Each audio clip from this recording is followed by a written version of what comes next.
दोस्तों, दिनाक्षी short hand में आपका स्वागत है।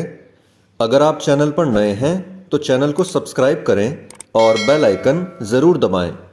आज की संपादकीय डिक्टेशन 771 शब्दों की एक डिक्टेशन रहेगी जो कि 80 शब्द प्रति मिनट की गति से बोली जाएगी। अगर आपको उस डिक्टेशन की स्पीड को 100 शब्द प्रति मिनट करना हो तो आप YouTube पर स्पीड के ऑप्शन में जाकर स्पीड को 1.25 कर सकते हैं। इस डिक्टेशन की डेमो आउटलाइंस आप हमारे टेलीग्राम ग्रुप से प्राप्त कर सकते हैं। और अगर आपको इस संपूर्ण संपादकीय मैटर की सभी एडवांस आउटलाइंस और वाक्यांश की आवश्यकता है तो आप हमारा editorial special paid batch join कर सकते हैं। एडिटोरियल स्पेशल पेड बैच में दी गई आउटलाइंस के माध्यम से आप शॉर्ट हैंड को 120 शब्द प्रति मिनट की गति से लिखने में सक्षम होंगे। इस बैच को ज्वाइन करने के लिए आप डिस्क्रिप्शन बॉक्स में दिए गए नंबर पर व्हाट्सएप कर सकते हैं। तो चलिए डिक्टेशन को स्टार्ट करते हैं। डिक्टेशन 5 सेकंड बाद स्टार्ट होगी। Ready, start.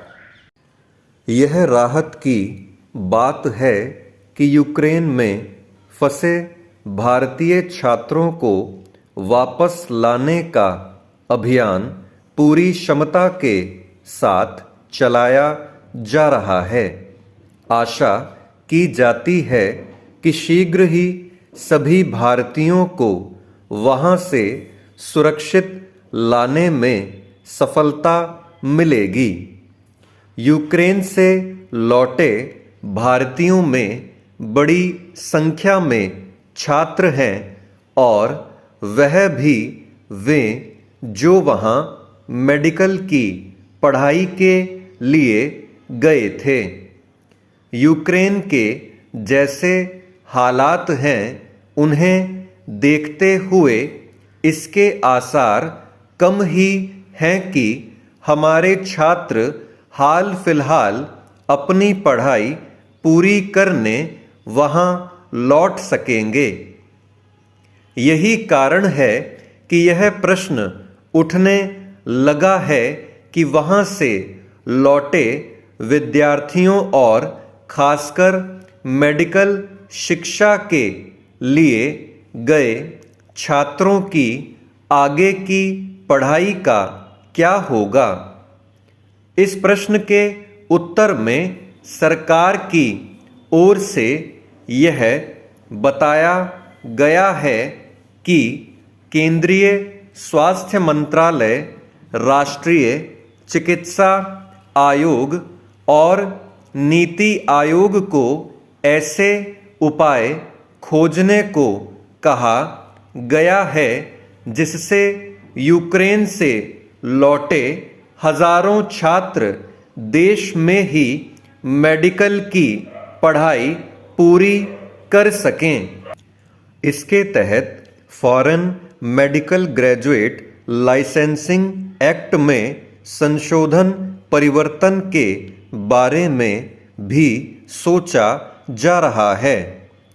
ऐसा कुछ किया जाना समय की मांग है, लेकिन सवाल यह है कि क्या जल्द ऐसे उपाय किए जा सकते हैं जिससे यूक्रेन से लौटे मेडिकल छात्रों के समय की बर्बादी न हो। इस सवाल के सिलसिले में इसकी भी अनदेखी नहीं की जा सकती कि कोरोना काल में चीन से लौटे मेडिकल छात्र अभी तक वहां नहीं जा पाए हैं। इनमें से कई तो 3-4 साल की पढ़ाई पूरी कर चुके हैं। कुछ ऐसी ही स्थिति यूक्रेन से लौटे तमाम छात्रों की भी है। चेंज यह सही है कि हमारे हजारों छात्रों को मेडिकल की पढ़ाई के लिए यूक्रेन इसलिए जाना पड़ा क्योंकि वे देश के मेडिकल कॉलेजों में स्थान नहीं पा सके। लेकिन इसका यह मतलब नहीं कि वे प्रतिभाशाली नहीं। या फिर उनमें डॉक्टर बनने का जज्बा नहीं। तथ्य यह है कि देश के सरकारी मेडिकल कॉलेजों में सीटें कम होने और निजी मेडिकल कॉलेजों की फीस कहीं अधिक होने के कारण तमाम छात्रों को मेडिकल की पात्रता प्रवेश परीक्षा यानी नीट पास करने के बाद भी यूक्रेन और अन्य देशों की ओर रुख करना पड़ता है। इस समस्या का कोई ठोस समाधान खोजना होगा। हालांकि केंद्र सरकार हर जिले में एक मेडिकल कॉलेज खोलने की योजना पर काम कर रही है और बीते दिनों प्रधानमंत्री ने प्राइवेट सेक्टर को मेडिकल शिक्षा के क्षेत्र में आगे आने को कहा है।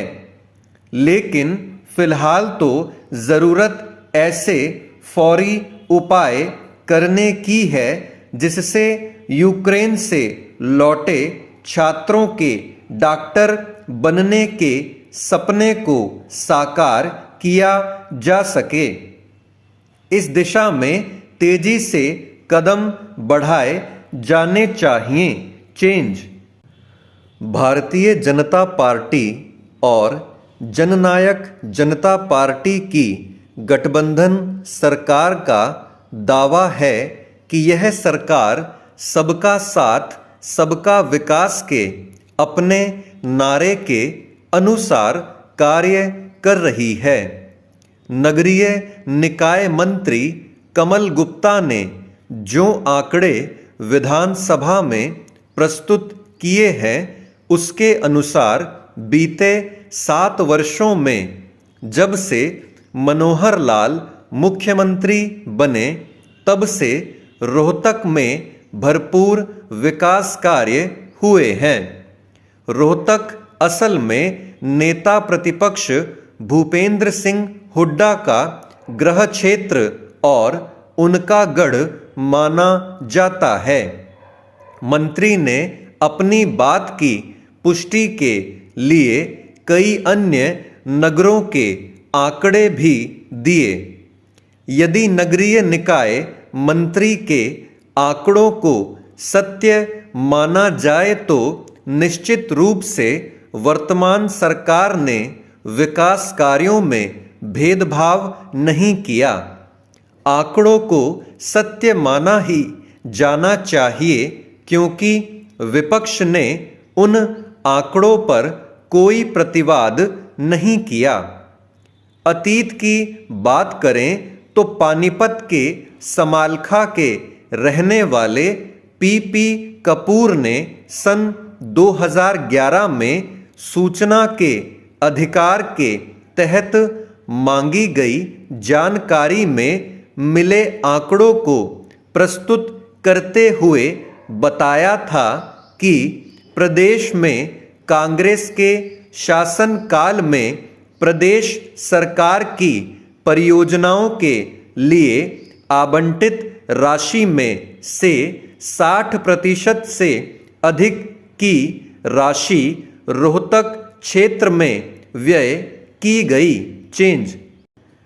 पीपी कपूर ने सूचना के अधिकार के तहत प्राप्त हुए जो आंकड़े प्रस्तुत किए थे कांग्रेस ने उनका कभी खंडन नहीं किया था। स्पष्ट था कि आंकड़े सही थे। यदि मनोहर लाल सरकार प्रदेश के सभी क्षेत्रों का समान रूप से विकास कार्य कर रही है तो यह शुभ संदेश है और इससे लोकतंत्र सशक्त होता है। सत्तारूढ़ दल कोई भी हो उसके मंत्री और नेता सदैव अपने निर्वाचन क्षेत्र के मतदाताओं को अनुग्रहित करने के लिए अधिकतम योजनाएं अपने क्षेत्रों में लाने का प्रयास करते हैं। इसमें सफल भी रहते हैं, लेकिन उनके इस प्रयोजन से प्रदेश के कई ऐसे क्षेत्र जो पिछड़े होते हैं वे विकास की राह देखते रह जाते हैं। ऐसा नहीं कि इन क्षेत्रों में विपक्ष के ही विधायक होते हों, सत्ता पक्ष के भी विधायक होते हैं, लेकिन उनकी उतनी चलती नहीं, चलती मंत्री या फिर बड़े नेताओं की है। स्टॉप। दोस्तों, डिक्टेशन अच्छा लगा हो तो वीडियो को लाइक और शेयर करें और चैनल को सब्सक्राइब करके बेल आइकन ज़रूर दबाएं। इस डिक्टेशन की आउटलाइंस आप हमारे टेलीग्राम ग्रुप से प्राप्त कर सकते हैं। तो चलिए अब आपसे अगली वीडियो में मुलाकात होगी, तब तक के लिए धन्यवाद।